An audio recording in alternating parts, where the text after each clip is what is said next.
Are we ready? Yep. Okay, well, good morning, everybody, and welcome to the Committee to Approve Public Art.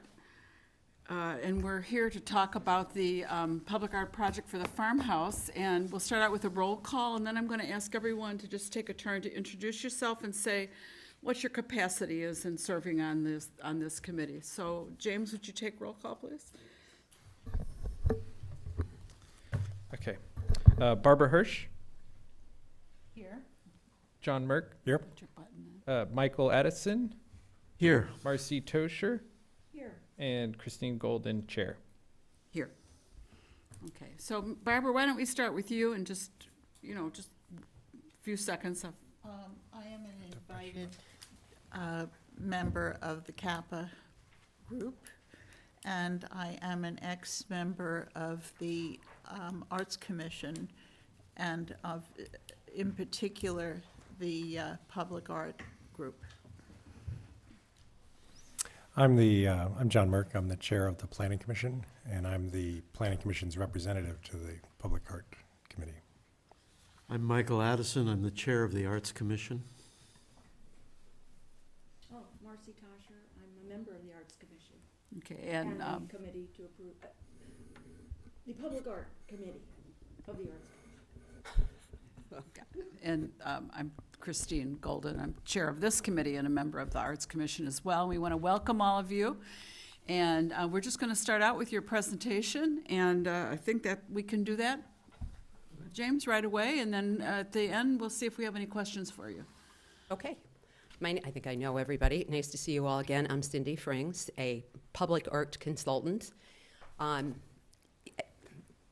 As I was saying at the beginning with Marcy, this has become a real labor of love and a project that rose literally out of the ashes.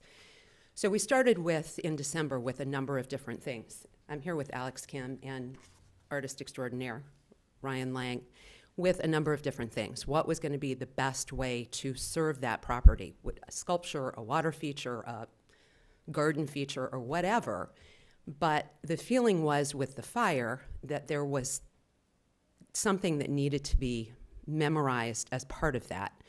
And another person who works with Alex mentioned that Ryan had asked if he could use the logs of the trees that were cut down for the farmhouse project to keep them in case they wanted to do something with them. And thus then became this whole project. The really wonderful features about it are the logs, which were at the Ojai Valley Inn. During the fire, Ryan hired a bunch of people to come down, to pick up, to bring back up to Upper Ojai, where his mill is, only to have the fire then come within 6 feet of it and scorch them and almost lose them. So beyond that, just that whole, it's come from the earth of where it was, he is the woodshop teacher at OVS, lower campus, and teaches woodshop to pre-K through 8th grade students. And all of these students will have a hand in producing these really wonderful pieces of art. So I think you all saw, or has everybody read? Mm-hmm. So I'll have Ryan talk a little bit about the construction of them. But the project is to build one very large, and actually the timbers that he has to use have to be bridge quality because they're a bridge standard, right? Bridge timber, yeah. Bridge timber, because they're so big. To build this very large welcoming table, and on that table will be a couple of different features. The tree story, which is abbreviated version of this whole story, will be etched onto the top, and then a silhouette in metal will also be put on the top and on the side. The table itself will be 16 inches, is that right? 12 inches thick, and will show the char on either side from the Thomas fire. So why don't I turn it over to you to talk a little bit about the construction?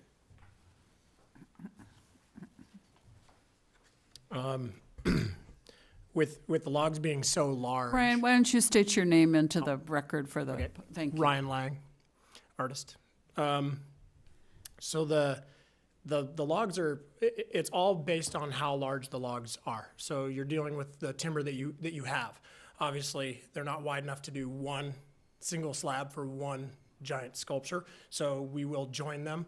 They're going to be joined in the way that you would a large bridge. Actually, one of the people who referenced me to be part of this project was involved in the landscaping at the Ojai Valley Inn, and I've built a table for her out of something totally different, but it was out of the old San Roque Bridge in Santa Barbara, out of old timbers that were there, and I cut those down into smaller pieces for her table, but I really enjoyed building a table almost of bridge quality. So it's going to be heavy and very large and thick, and that'll be something that's really pretty special to have right as the center of this feature walking through to the farmhouse. It's going to incorporate metal, which most bridges do, but those are more not quite totally structural, more ornamental. So the silhouette that I do, my grandfather was a welder right here in Ventura County, and he transferred some of that to my father, who then purchased a plasma torch. And as a kid, I started to play with that. So once I started to build tables out of logs and milling, the two just joined. And so that's what I do. It's on one of my features on my website, but one of my favorite things is to join what the tree used to look like in a silhouette that's permanent to the actual wood. It gives a person a sense of what the tree looked like before the feature it is now. So that's what it'll be. Okay, all right. Okay.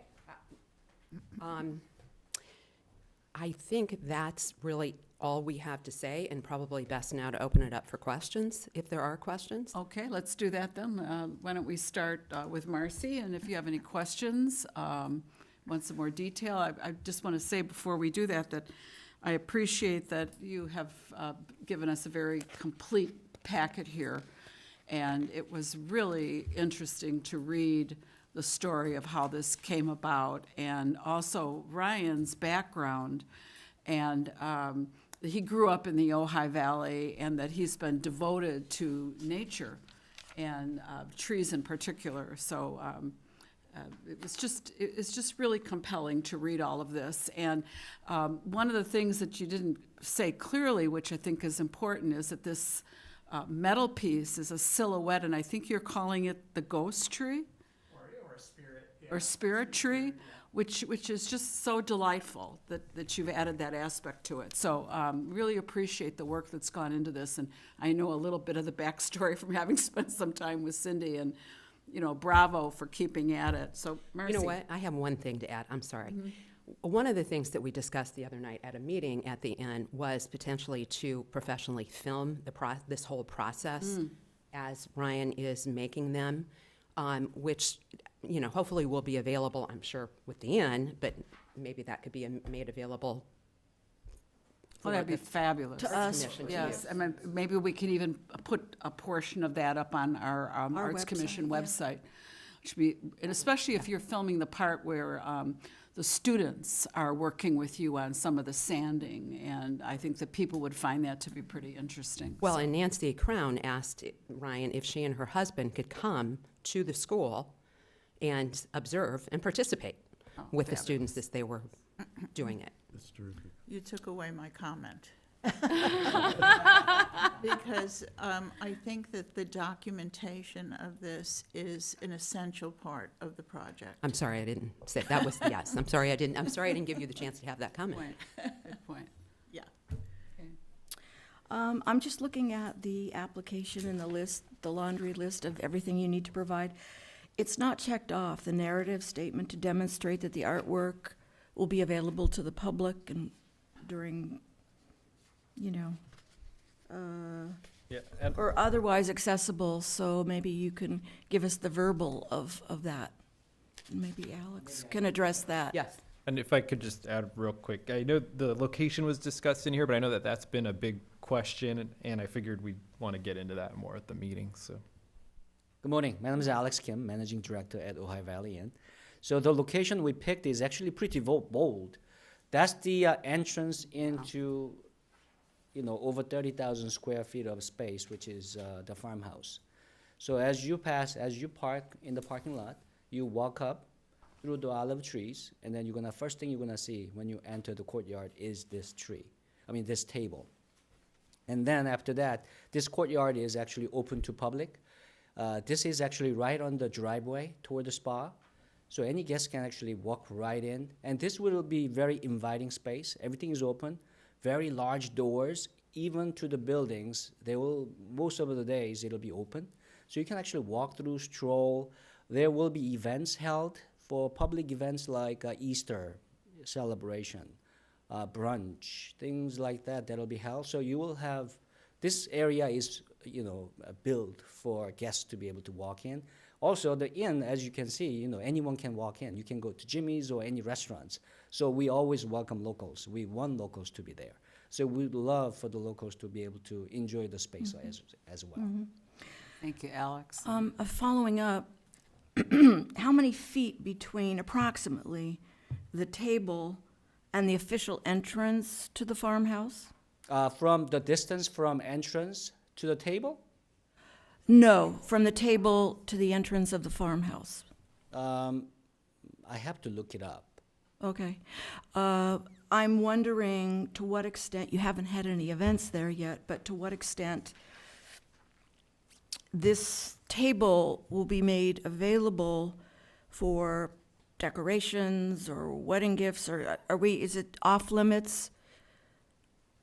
It's off limits? I cannot see it as any kind of a functional table at all, because Not to display presents the place or is very big. seating cards or Right, whatever? but the place is a very big space. Right, So if you have, let's say you have a wedding, right, they'll either go to the left to the great room, okay, which is 8,000 square feet, okay, or you'll go to the right side, which Right. is a culinary center. right. So it'll be more isolated, or the lawn, but not the entrance. It'll be too public.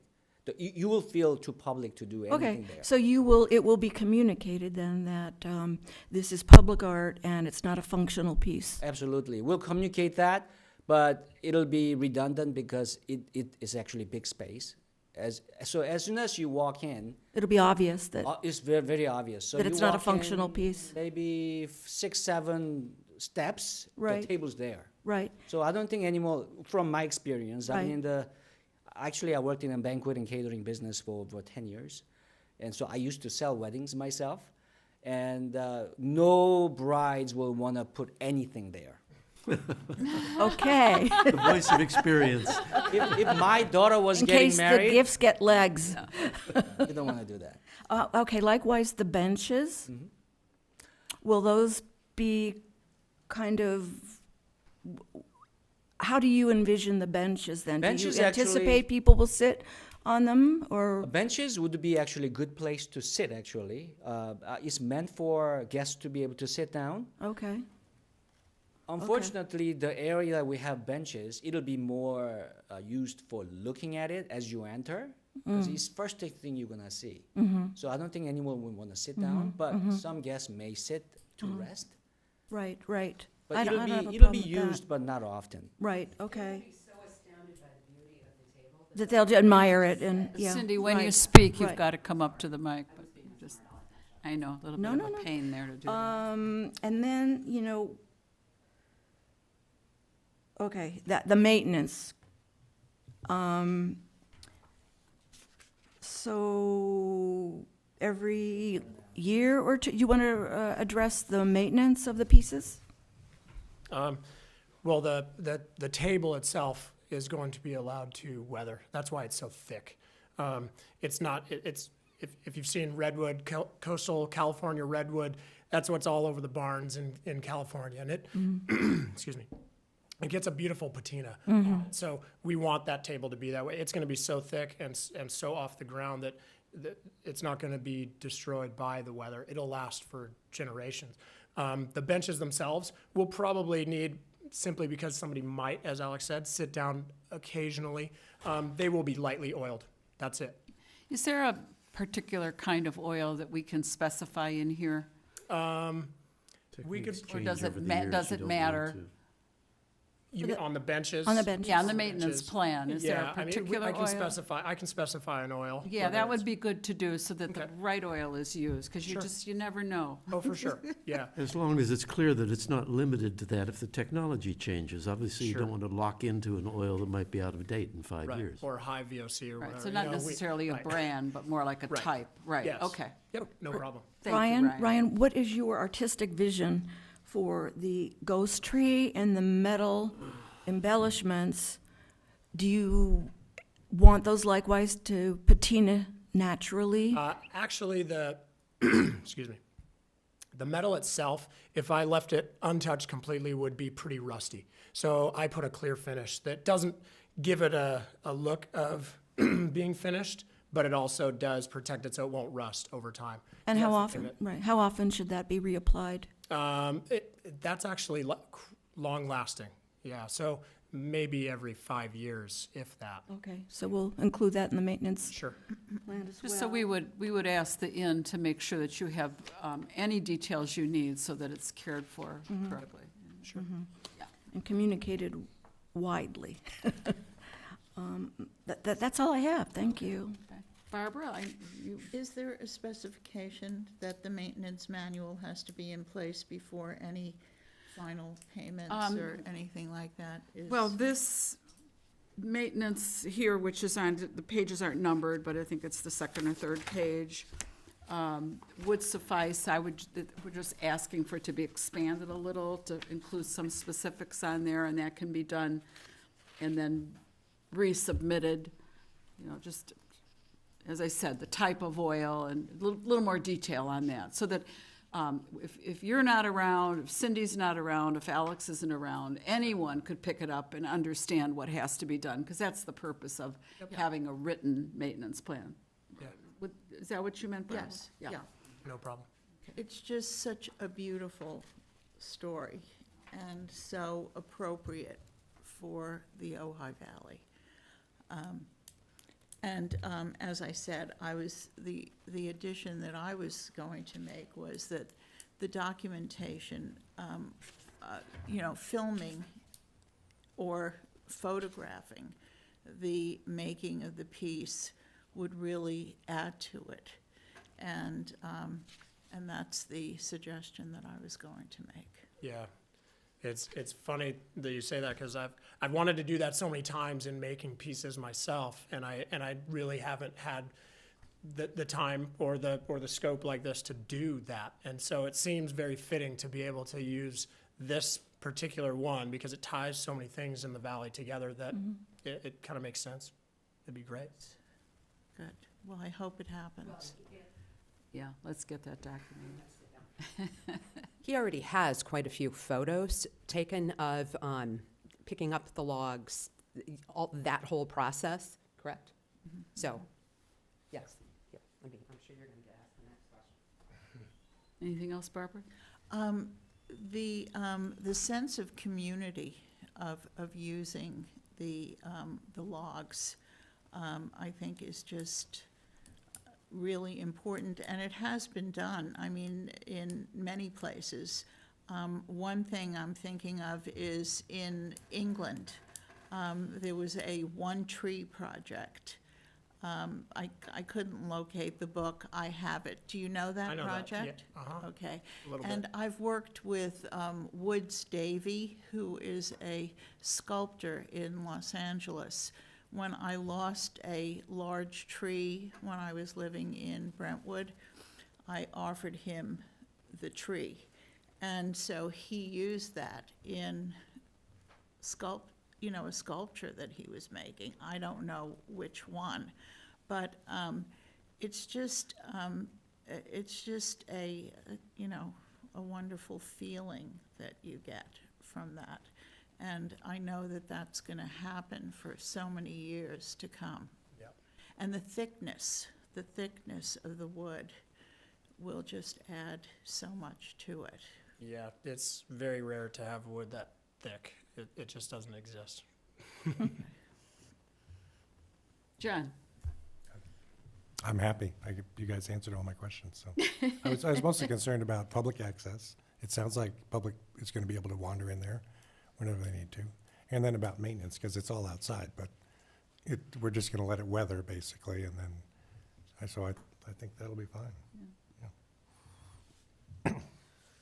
I don't have any questions. I just want to compliment Alex Kim and the Crowns for engaging in this public art project and really engaging as a consequence. And I think that's really worth noting, that the Crowns, of course, don't live in Ojai, but they clearly have a deep affection for Ojai and for the Ojai Valley Inn. And I think they respect the values that are a part of what makes Ojai so special. And then in addition, for them to have chosen an Ojai artist who has deep roots in the valley, I think that is singularly appropriate. And I really do compliment the Crowns and Alex Kim for taking that direction to create this remarkable, monumental piece. Yeah, it was a really fantastic meeting on Wednesday, getting to meet them for the first time and feeling very comfortable just with the whole project, both on their side of the table and mine. Good. Well said, and we all echo that sentiment as well. And this is so exciting. I know when I read various parts of it, I would just get little goosebumps up and down my arms, and the thought that the kids are going to be part of this and that we can document this and it's going to last a very long time. And I know for some people who were not real pleased that any trees at all got cut down, what a wonderful thing to reuse these trees in this way. So just kudos and compliments all around. It was just thrilling to hear about it initially and then to listen to this presentation today. And if there aren't any more comments, then I would ask James to take a roll call, and we can, what we're doing here is we're actually not approving this. We're recommending approval to the Arts Commission, and that meeting is going to be held on the 29th, I believe. No, we went a week earlier. 22nd, my apologies. On the 22nd, you're more than welcome to come. It's not absolutely necessary, but we love when you do come, because our fellow commissioners, we're 3 of the 7, will have some questions which we can answer. But please, if you want to show up, we more than welcome you to come. That's in the evening, I believe. Yeah, and it starts at 6:30. 6:30, okay. And, yeah. We'd put you on the make agenda at that. the beginning. So what we're doing now is to take a vote to recommend this to the Arts Commission. So James, if you'll call roll call. Can I add one point of just clarification quickly too? When this came before the council, I know the big question seemed to be about the requirement that it be in a publicly accessible space. So I just wanted to make sure on record we kind of explain that. Everybody kept getting focused on that public right-of-way statement. What the ordinance actually requires is that the party place artwork in the outdoor areas of the project that are accessible to and used by the public. Obviously, this seems to meet that requirement. The language about the public right-of-way that everybody was getting kind of caught up on at council is for interior spaces, if the artwork is placed in interior spaces. So I just wanted to make that clarification, because at council, everybody was saying, how is this going to be accessible from the public right of way? So obviously it's, your determination of whether that is met here, but there's some clarification for you. So we can take a vote if we're ready for that. So Barbara Hirsch? Yes, for. Or for approval. Should we make a motion? Do we make a motion? Yeah, let's do Okay, that. so would someone like to make a motion on this? I'll move, we recommend to the Arts Commission that they approve this. In a second? Second. Okay. Now we'll take a vote. Okay. I'm sorry, Barbara Hirsch? Yeah, for the motion. Yes. John Merck? Yes. Marcy Tosher? 2 thumbs up. Take that as a yes. Michael Yes. Addison? Yes. And Christine Golden. Yes. Motion passes. And that's it. And thank you for coming, and this has been a delight. I am going to be out of town because you guys changed the meeting. I'm out of town, but Ryan will be here to answer questions at the Wonderful. council meeting. Wonderful. Great. Okay, right. Thank you, everybody. Thanks, everybody. Thank you. Thank you, Michael.